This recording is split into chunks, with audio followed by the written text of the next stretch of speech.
A slew of Oahu shootings have some focusing attention on Hawaii's gun laws. KITV4's Paul Drews shows us what's legally allowed and what lawmakers are hoping to change. Paul.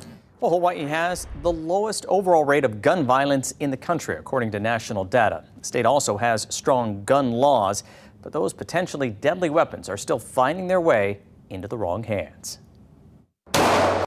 A spike in shootings on Oahu, including 2 deadly shootings in a week involving teenagers, has some worried about gun violence. Yeah, it's incredibly alarming that so many young people in particular are getting access to firearms and using them in ways that I think we're just not accustomed to here in Hawaii.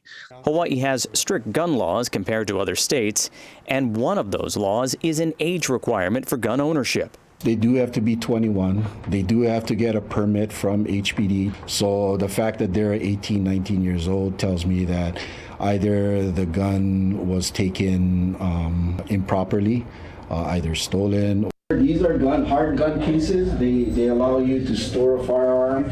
Along with selling firearms, 808 Gun Club also sells safes and lockboxes to make sure the potentially deadly weapons don't fall into the wrong hands. Safeguarding a firearm should be an important aspect of being a responsible gun owner.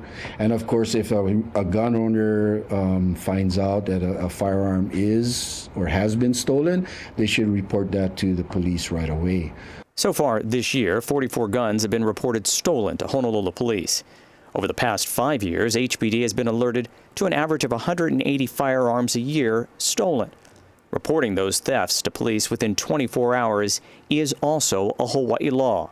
But not every gun owner follows that requirement or others.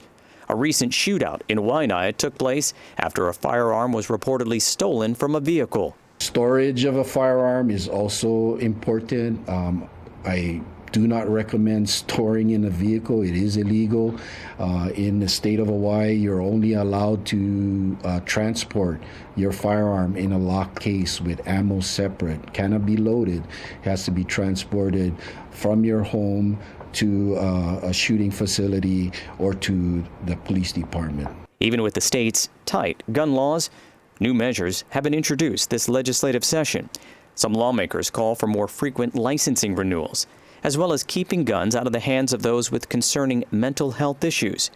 Senator Lee also wants to lessen the danger of illegal guns in the wrong hands. And for those who shouldn't have access to firearms, we need to make sure that we have the ability to track those black market weapons, find out how they're getting into the wrong hands, and make sure that there are simple, common sense barriers in place to ensure that even if you're able to acquire a firearm as a young adult, you're not able to walk in and legally buy ammunition for it.